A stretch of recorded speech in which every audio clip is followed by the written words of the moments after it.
Lucas, tell me, it's been long days, and weeks going into this now regarding the encampment situation. Is there any even over the weekend they were encamped for a brief period of time in Victoria Park.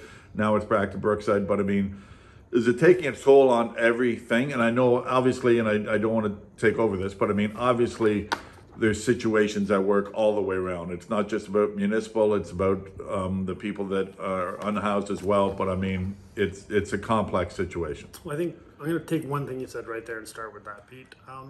Is it taking all of our resources? Yes. It is an unbelievable waste of resources with the current environment that is happening where we are evicting and moving and enforcing our bylaws, and then evicting and moving and enforcing our bylaws. We are spending an inordinate amount of money and time and energy in doing this. All money and energy that could and should be going to helping the most vulnerable individuals within our community. Unfortunately, the system that we have in place right now, which is of course our shelter system, doesn't seem to be acceptable to several of the organizers who are helping to move these individuals around. And there is definitely a hierarchy which is formed within the encampment individuals, which is preventing a lot of solutions from being realized. You stated, and I don't have it before me, but you stated in the press release, I believe on Friday, that there were, as you alluded to now, there are certain individuals or organizations that are impeding the progress forward. Yeah, I will stand by that statement. There is a group of individuals within this community who may have very good intentions. However, the results, the impact of their intentions are not what they intend, I don't believe. These individuals are pushing a very political and social agenda and are doing so at the expense of the most vulnerable in our community. To say that every member of this council and to say that every member of the county council is concerned and wants to do better for the most vulnerable in our population goes without saying. There is no one that has been an elected official that has chosen to step up to serve this community that doesn't want to see these individuals traverse the standard of care to find themselves into a better situation in life. Personally, I do a great deal of work with vulnerable individuals through my past business processes and my past business dealings, employing several members of the individuals who are now finding themselves in encampments. I'm not scared of the people at encampments. I don't think they are evil people. I think they are people who need help, and it's our job as a community to provide that assistance. I can go over, if you'd like, all of the things that have been done in the community in the last 11 months since coming to represent this town at the county. We can talk about, here's pages, and I'm not going to go through it, but we can look at the pages of what has the county done. Increasing shelter capacity, investment in housing stability and rent increases in rent and service outreach, purchasing of 22-unit apartment complexes, purchasing of another 5-bedroom. I believe the press release showed that 177 new affordable units are currently under construction. Affordable units are currently in construction within the county. I made this point today at council. We have a tax base in Northumberland County of just shy of 100,000 people, yet we have an area of 2,000 square kilometers. We aren't some small little metropolis or a condensed metropolis that has unbelievable amount of funds to put in a small area. We have a massive area, and across that area are vulnerable individuals who need our assistance. I am in no way, shape, or form saying that as a level of government we can't do better. Each and every day I show up to work, and I can speak for my other councillors at the county, we show up looking to see how we can do a better job. I lose sleep at night trying to figure out solutions to these problems. But at the end of the day, we can't force people to access the help that is available. And we have a limit of budget dollars, resources available, and personnel to dedicate to solving these problems. Pete, may I show you something? This is an example of some of the files that I, as mayor, am supposed to be overseeing. Each one of these represents an issue or a conversation. I mean, it keeps going. These are all issues that need to be dealt with. These are all concerns of 20,000 residents that expect me to do my job and to deal with all of these. One of these files is working to resolve homelessness. One of these issues is working to better the lives of the most vulnerable in our community. But that's one file. And unfortunately at this time, that's the only file that is getting worked on because we aren't focusing our efforts on putting the most vulnerable in our system into the system that we do have available. Does the system need improvements? Of course, what system doesn't? But being expected to tailor a system to each and every individual that needs help is an unrealistic expectation. Oh, Travis. There needs to be an honest discourse about what's happening. And I've said this before. We've got 10% of the population on one side, we've got 10% of the population on the other. For 10% of the population, no solution we come up with is ever going to necessarily be good enough. And for 10% of the population, they don't want to help at all. I don't listen to those extremes. And I wouldn't be, in my opinion, a very good leader if I was being instructed by the extremes. Instead, our job is to govern in the middle. Our job is to do the best job we can with the system with which we have and the funds with which we have available. And I, along with all of my other councillors at the county, are continually working to improve the services, and the staff at the county, each and every day, are doing the work. I mean, we can look just in the last 2 weeks, we've seen 7 people enter the shelter service. We can see that we are moving people along the continuum of care. We can have hundreds of people come to the mic and explain how Northumberland County Community Services have changed their lives for the better. So, can it be better? What can't? Is it ever going to be perfect? No. Should we be scared of individuals who have come to a rough time in their lives and need assistance? I don't believe they should be feared. But that doesn't mean that the rest of the community has to simply allow these individuals to live wherever they choose. And I think that's what has to be discussed here. Do these individuals need help? Yes, and we want to help them. But they themselves also have to choose to help themselves. And we as a community cannot force individuals into care.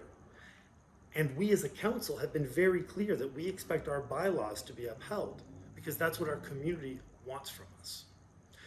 So when you ask the people that are getting in the way, I'm not here to point names. I'm not here to call them out. They know who they are. And I only ask that instead of continuing to demand what is unattainable, that they instead work with us and the individuals to get them into the system that we currently have. And if these individuals are unable to access the services that are provided, the question then needs to be asked, why are they not able to access the services that are being provided? Because at the end of the day, we can only do so much as a community. And I believe I speak for a great number of us when I say, when I ask the question, at what point do we say enough is enough? At what point do we draw a line and say, we've done everything we can? And I'm not saying we're at that point, be very clear here. But that question is starting to be asked because it appears to me that no matter what is done, no matter how much effort is put forth, no matter how many exceptions are made, no matter how much we come to the table and are willing to compromise, it never seems to be enough. And I have, as mayor, a great amount of responsibility on my plate right now. And unfortunately, a lot of what needs to be getting done is being diverted by simply trying to get 20 to 25 individuals or 40 or however many we want to call it into a system that currently has capacity, that currently has a proven record, And instead of saying, well, how can we help this individual enter the system? The demand is for the system to change. I'm all for that, but that takes time.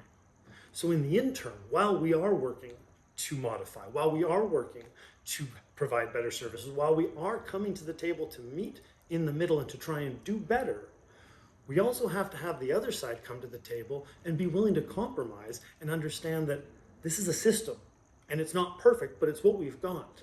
And we need to work within it until such a time where we can modernize, fix, and create a better situation. I'll stop and ask if you have any other questions. Do you have, so I guess what you're saying is wait and see. It's not wait and see. This council has told very clearly to our staff to enforce our bylaws. That's what the community wants from us. That's what we want. Do we want these individuals to enter care and to avail themselves of the services that are provided? Of course we do. Do we want to lower the barriers? When we can, we will. But again, Pete, when it comes to, say, the barriers of the shelter system, it's a very low barrier to entry in terms of the rules that are required to live at a shelter. And if the individual is unable to follow the basic rules of living in a shelter, my question then is to that individual, what are we supposed to do? What happens, there's an encampment down at Brookside now. Do we keep going from one place to the next? There's no end in sight. The end in, Is all I'll the stop you, Pete. yeah. The end in sight is entering the service of care, because that is what has been decided by this council, that we will continue to support our current services, that we will continue to invest time, money, and resource into our incredible social workers at the county, that we respect and honor the job they're doing, and that we understand that while there's always improvements, these individuals show up every day to work trying to make the lives of those in this community better. And to be honest, they are limited with resources, with time, and with money. And where's the goalpost? Where is the situation where all of a sudden everyone is cared for? And at what point do we turn and say, well, yeah, we can do better, but so can the individuals, and so can the situation, and so can this, like, yes, we all need to do better, and we all need to get away from the extremes. Nobody wants to see a human suffering in any way, shape, or form. At least I don't, and I don't think anyone I know does.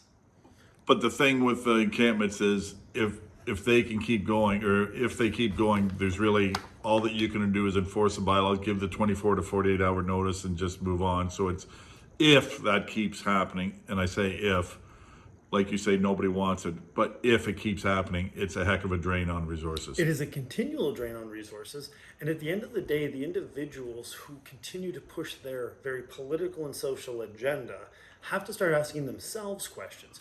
Are you actually interested in helping these individuals, or are you just interested in pushing your cause? Because from, I think, a lot of our perspective, it seems that they're actually getting in the way of helping these individuals. And until we're able to convince these individuals and work with them to enter the current model we have to help individuals, there isn't much we can do. We cannot force people into care. We cannot allow people to camp wherever they choose.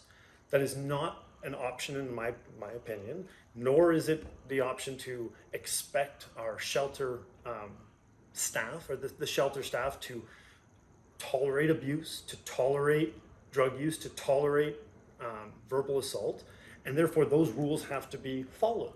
And so there has to be a compromise from both sides if we're going to move forward. Understanding that yes, we can do better, but the way to effect change is usually from within the system, not from without the system throwing stones.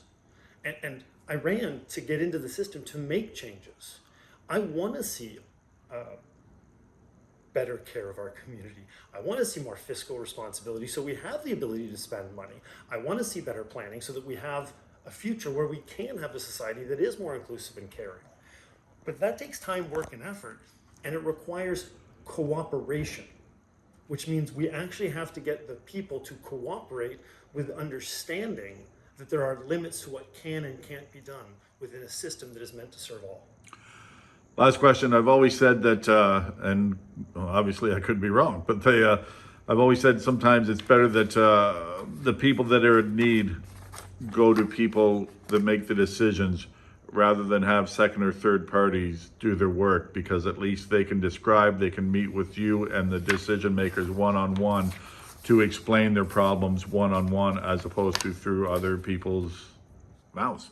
It's 100% accurate. Again, I don't know because I'm not a social worker, but speaking to the social workers that we do have, the frustrations of being unable to even access the people that need the help because of gatekeepers and individuals who insert themselves as the helpers of these individuals are actually preventing some of our social workers from doing the job that they'd like to do. And so, yes, to those individuals, I ask, please work with the system we have. It doesn't mean there can't be improvements, but blocking individuals from accessing the system that is currently available isn't a good solution.